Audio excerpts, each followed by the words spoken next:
G'day guys and girls, welcome back to SideQuest Gaming, where we take a look at both old games and new to try and uncover some of those little hidden gems you might want to give a crack and try out for yourself. Today we're doing our weekly wrap up and kind of skimming over some of those games we've looked at throughout the week to see if there's anything that might interest you. So, first up we have Paradigm Island. Paradigm Island is a narrative RPG that blends kind of surrealism with a bit of dry wit. You play as a young mercenary exploring a really interesting world on the edge of collapse.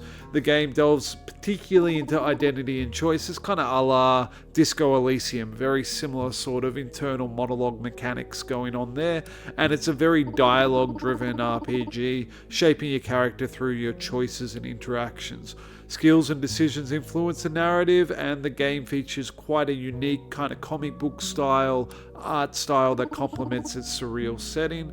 The sound design's really quite well done, and if you appreciate narrative-rich games with a bit of a surreal twist, this might be one for you. It's definitely one that I'm keeping an eye on because it's right up my alley.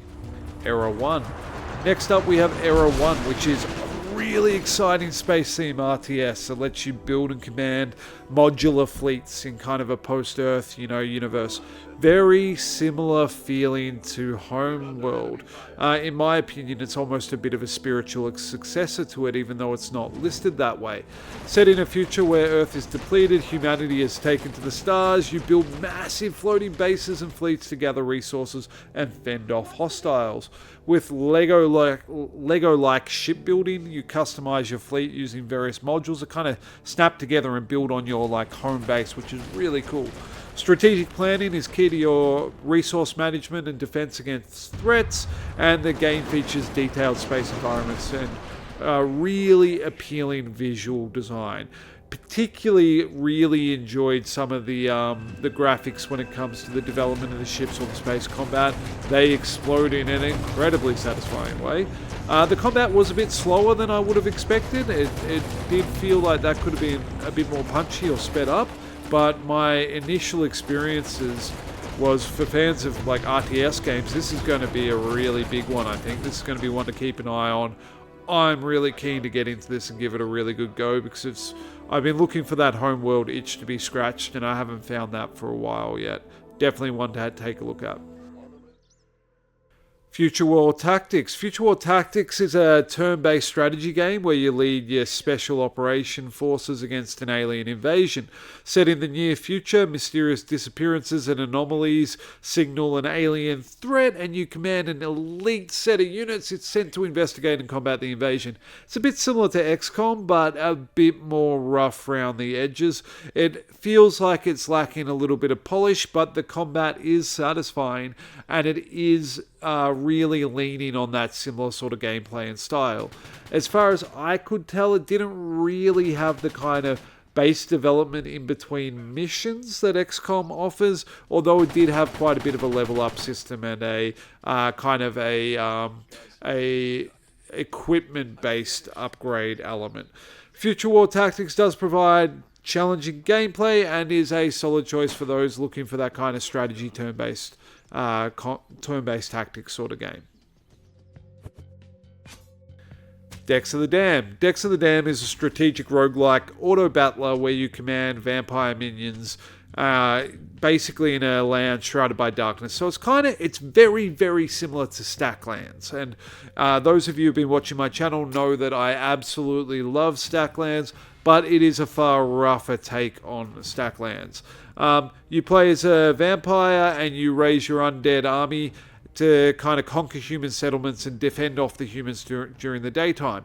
Really interesting mechanic in this deck builder game that does set it apart from Stacklands is that the day-night cycle is very different, and daytime is for defense, whereas the nighttime is for kind of your expansion and conquest. So you gather your resources, you set up your dudes, and then when it turns to daytime, all your cards lock into place, and you need to have had your kind of traps set up and things like that to make sure you survive through that phase of the game. And I think that's a really interesting take on this kind of card battler mechanic, and I am intrigued to see where it goes.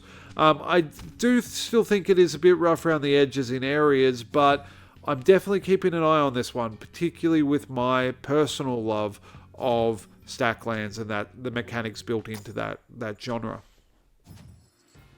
Stoneskeeper 2 Chaos Lord. Stoneskeeper 2 Chaos Lord is a turn-based strategy RPG where you lead a squad and manage a flying fortress of doom. It's set in a dark fantasy world where you command the Circle of Unquenchable Thirst.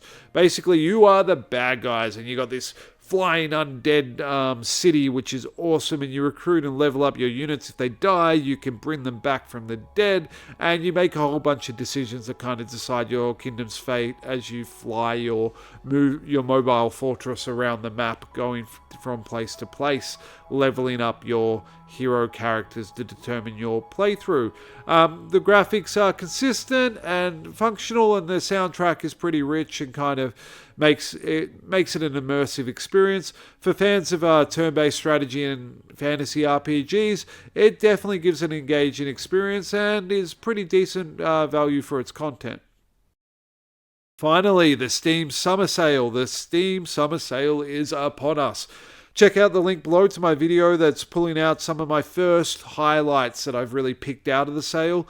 There are some classics that we all know and love that are dramatically discounted and worth picking up if you don't have them already, as well as some hidden gems that you may have missed out on, and they're only for a couple of dollars, so it's definitely worth checking out. Some really good things popping up, and I'll be continuing to look at the summer sale as we move through it. Anyway, that's the weekly wrap-up. Thank you so much for spending the time with me. As always, have an amazing day. Like, subscribe so you don't miss any of my content, and I'll catch you in the next one. Bye.